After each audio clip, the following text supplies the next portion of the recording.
Capítulo 3. Galletas de la fortuna. Encontrarse con su doble significa una muerte segura.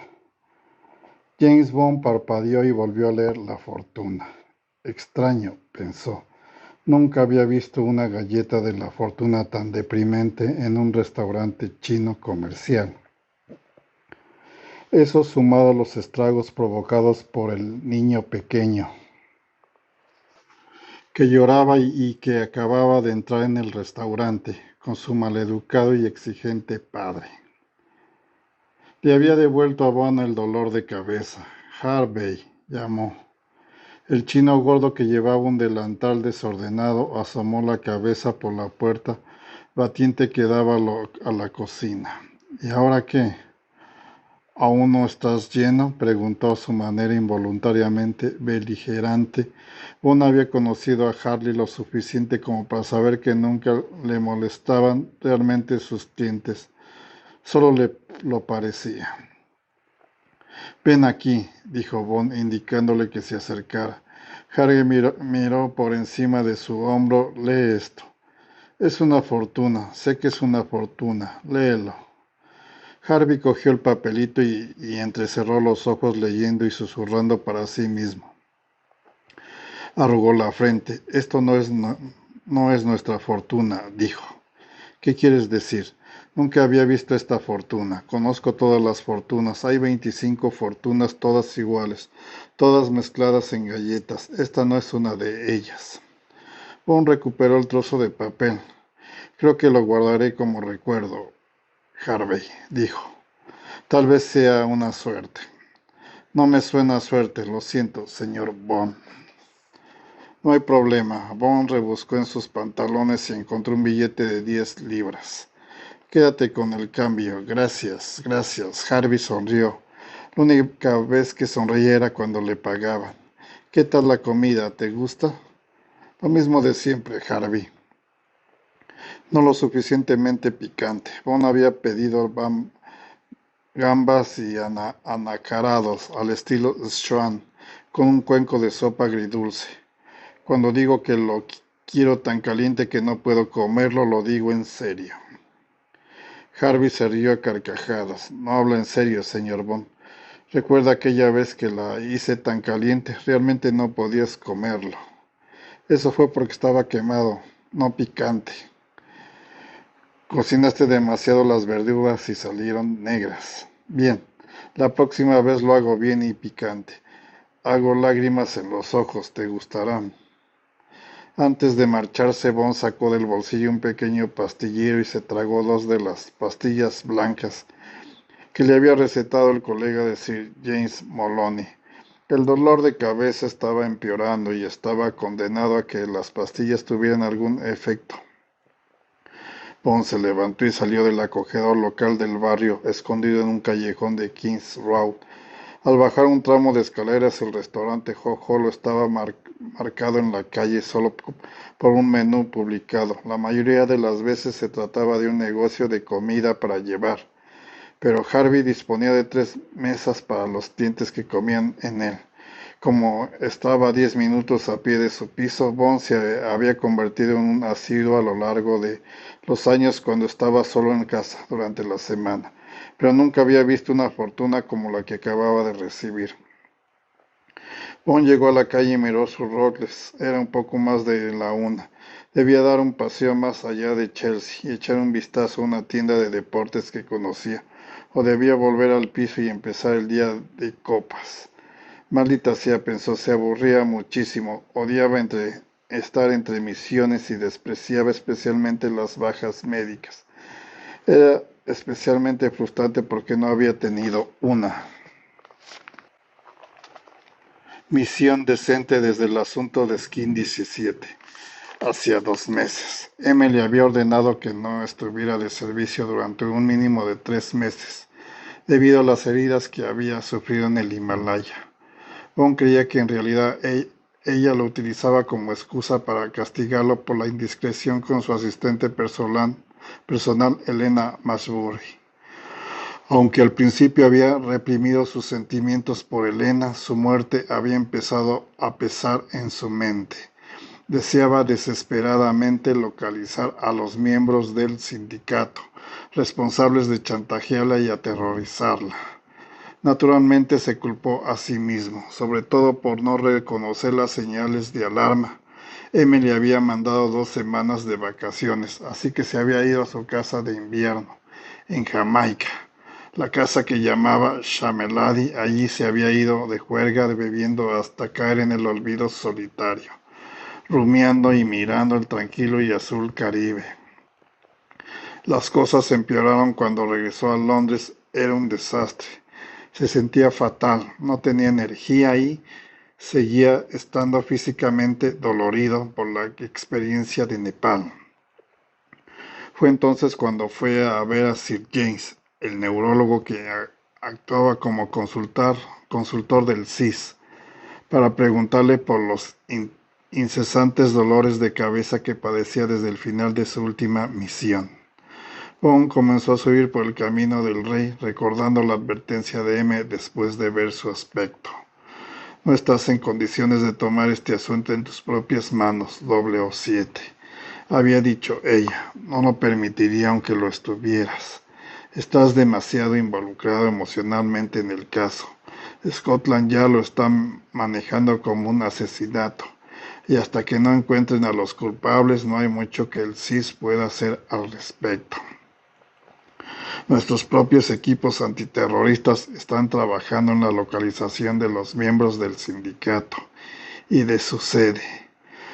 Bond había protestado argumentando que le debía a Elena encontrarse a sus asesinos. Quería ir él mismo por el sindicato. M no quiso escuchar más y le ordenó que no estuviera de servicio hasta nuevo aviso. Además, había añadido casi como una idea tardía: espero que mi gente esté en la mejor forma física, y tú no estás ni cerca de eso. Ahora estaba doblemente ansioso por volver a la acción. Era lo único que podía sacarle del malestar de la depresión, en la que se sentía ahogado. Le ocurría de vez en cuando. Bond había caído seriamente en el abismo, una vez después del asesinato de su esposa, Tracy. El anterior M se había visto obligado a enviar a su mejor agente a una evaluación psiquiátrica, y luego a Japón, en una misión con la esperanza de que Bond saliera del pozo de la desesperación en el que había caído. Si tan solo se sintiera mejor. El maldito dolor de cabeza se había apoderado de él, y ahora era insoportable. Los acontecimientos del Himalaya le habían pasado factura, además de la fatiga que no parecía mejorar. Sufría varios dolores. Lo peor de todo eran los frecuentes dolores de cabeza, que solían empezar a mediodía y continuaban hasta bien entrada la noche. Sus patrones de sueño se veían alterados, tenía sueños irregulares, sentía ataques de ansiedad inexplicables, y había empezado a beber más. También se sentía inusualmente paranoico por primera vez en su vida. Desde que regresó de Nepal, Bond había tenido la sensación de que lo estaban vigilando. Aunque había utilizado todos los trucos del libro para determinar si eso era cierto, hasta ahora no había podido corroborar su sospecha, y temía estar imaginando cosas. El suceso más alarmante fue el incidente del apagón que había ocurrido mientras se recuperaba en Jamaica. Se disponía a bañarse tranquilamente en la cala privada detrás de Shamedali, cuando de repente se sintió desorientado. Su corazón empezó a latir con fuerza, y un manto de temor lo envolvió. Por un momento pensó que le estaba dando un ataque al corazón.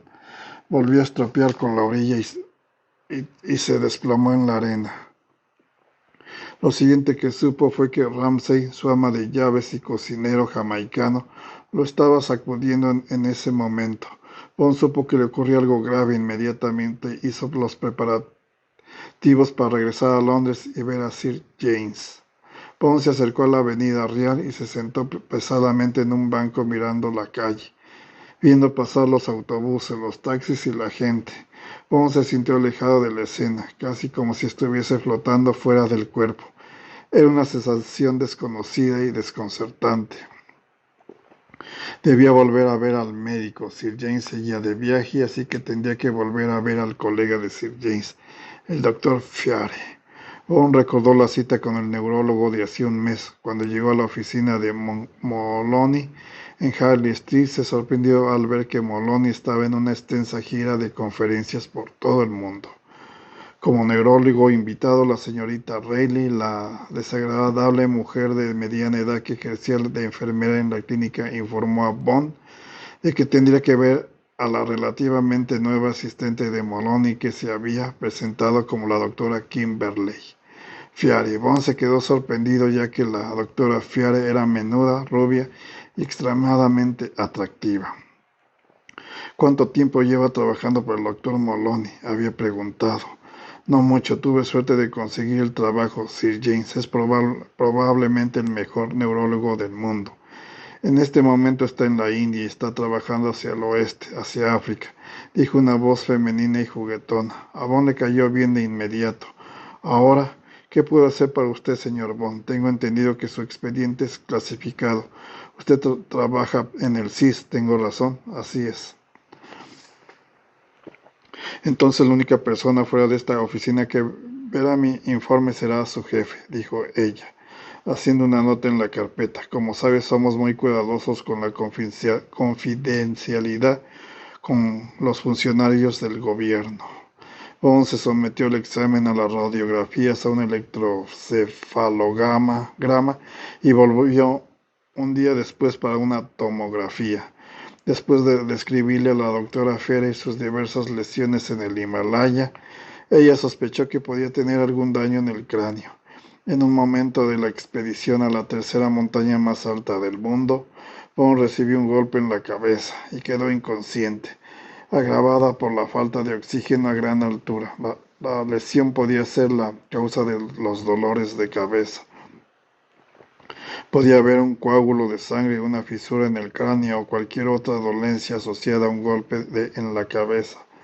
Las pruebas dieron una noticia en tanto alarmante. La EEC había detectado una lesión en el lóbulo temporal del cerebro de Bond. La doctora Fiere opinaba que no era terriblemente grave, pero que el desmayo de Jamaica era probablemente el resultado de una epilepsia postraumática. Aunque era una condición rara, no era extraordinaria. Sin embargo, era posible que se repitiera sin previo aviso. Con este tipo de cosas podríamos realizar una pequeña cirugía y eliminar la lesión con un láser, había dicho, pero eso no es el último recurso. Creo que primero deberíamos intentar eliminarla con medicación y reposo, simple y llanamente. La doctora Fiare le dio a Bond un diagnóstico adicional de demasiado estrés y le recomendó a Emma que se tomara las cosas con calma, al menos durante 3 meses. Le recetó carbamazepina y analgésicos. Y le dijo que tomara 2 comprimidos a la hora de comer y 2 antes de acostarse.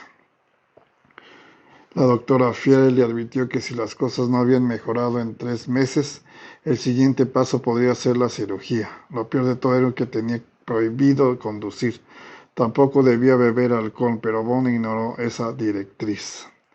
Desgraciadamente, las píldoras no hicieron ningún efecto. Bond llevaba meses luchando contra el intenso dolor en la parte posterior de su cabeza, y eso le estaba volviendo loco. Solo había una cosa que hacer, volver a ver a la doctora Fiere. Bond se puso de pie y continuó el paseo hacia la plaza bordeada de plátanos, donde durante muchos años había tenido un cómodo piso en la planta baja de una casa de la regencia reconvertida. Estaba convencido de que una misión era lo único que podía devolverle a la normalidad. Siempre había funcionado en el pasado. La única forma en la que podía acabar con los demonios era ir por el Unión, y si era posible destruir toda la organización. Si M no le encargaba la misión, entonces por Dios tendría que hacerlo él mismo. No sería la primera vez que desobedecía deliberadamente las órdenes. Sería por el bien del CIS y de Gran Bretaña. El sindicato era la amenaza más perversa que se había cernido sobre la ley y el orden internacionales, desde sus antiguos enemigos Spectre. Sus miembros debían ser eliminados y exterminados como plagas. Pero bueno, sabía que no estaban en buena forma y eso le enfurecía. Era muy consciente de que el Unión estaba allá afuera esperando el momento adecuado. Bond era probablemente el hombre número uno en la lista de objetivos después de lo que le hizo a su organización en el Himalaya. Debería estar preparado para un ataque sorpresa y no lo estaba. Podía ocurrir en cualquier momento. Bond sabía que si no hacía algo pronto con respecto a su vulnerabilidad, podía pasar sus próximas vacaciones en la morgue. Perdido en sus pensamientos, Bond avanzó por la calle acercándose a su casa cuando de repente se dio cuenta de que una mujer conocida se acercaba a él. Tenía el pelo dorado hasta los hombros, los ojos azules y los labios de color rosa chillón. La mujer pasó por delante de él y siguió caminando, pero Bond se quedó paralizado por la sorpresa. Era su esposa muerta, Tracy. Bond cerró los ojos con fuerza y los abrió. Se giró para ver cómo se alejaba de él y entonces se dio cuenta de que después de todo no era ella. Por supuesto que no lo era. ¿Cómo podía ser? Sacudido por la experiencia, Bond continuó su camino, pero sintió que su corazón latía con fuerza. Estaba sudando mucho y no era un día cálido. ¿Qué diablos ocurría?, se preguntó. Lo había imaginado, era la única explicación. Atribuyó la alucinación a su fatiga, al estrés y a los dolores de cabeza. Había estado pensando mucho en Elena y probablemente ese fue el catalizador. Claro, era eso. Lo mejor es llegar a casa y echar una siesta. Bond aumentó su ritmo hasta que estuvo a una manzana de su calle. Se detuvo en la intersección junto a un semáforo, volvió a mirar su reloj de pulsera. 1:33. Había tardado 20 minutos en caminar lo que normalmente le llevaba 5. Más le valía espabilar. Mientras esperaba que cambiara el semáforo, Bond miró casualmente al otro lado de Kings Road. Un hombre estaba de pie en la esquina mirándole fijamente. Era alto, tenía el pelo oscuro y no.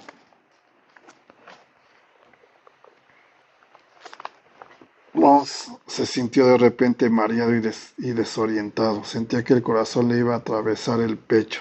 Se lo secó la boca y le costó tragar. El hombre de enfrente era el mismo, o al menos lo parecía. No se movía, solo miraba fijamente a Bond. Un autobús pasó bloqueando momentáneamente la visión de Bond del lado opuesto de la calle. Cuando el autobús se fue, Bond vio que ya no había nadie en la esquina. Bond cruzó corriendo la calle esquivando el tráfico y empezó a buscar al hombre, pero no vio a nadie que se le pareciera. La cabeza le palpitaba de dolor y se sentía mal. La mente de Bond pensó brevemente en la galleta de la fortuna del restaurante chinés. Encontrarse con tu doble significa una muerte segura. Sus ojos le estaban jugando una mala pasada, se dijo a sí mismo. Bond tropezó al intentar cruzar de nuevo a su lado de la calle. Un taxi casi lo atropella y el claxon sonó con fuerza. Una sensación de ansiedad muy desagradable y asfixiante se abalanzó sobre él y se encerró en su cavidad torácica. Jadeó, sintió un dolor agudo en la nuca y buscó una cabina telefónica para apoyarse. En lugar de ello, se estrelló contra el pavimento. Cuando Bond abrió los ojos, estaba en su sillón favorito del salón de su piso. El anticuado papel de pared blanco y dorado de Cole y las cortinas de color rojo intenso le dieron una sensación de serenidad al principio, pero luego se incorporó asustado. ¿Cómo diablos he llegado hasta aquí? Le temblaron las manos, se levantó con cuidado y comprobó su equilibrio. No había ningún problema. El mareo que había sentido antes había desaparecido. Miró su reloj. Eran las 2:47. Dios mío, había perdido más de una hora. Lo había llegado caminando a su casa y se había dejado llevar sin recordar nada de lo sucedido. Había oído hablar de personas que tenían esos prolongados desmayos y no recordaba nada de lo que había pasado durante el periodo en que estaba fuera de sí. En realidad esas personas continuaban mecánicamente encontrándose a menudo en un lugar diferente, en donde estaban cuando se produjo el desmayo. Juan fue inmediatamente al armario, sacó una botella de whisky y dejó caer 2 cubitos de hielo en un vaso y lo llenó.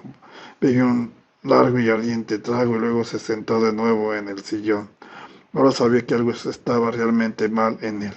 Acababa de tener un segundo desmayo y no tenía ni idea de lo que había pasado en el interín.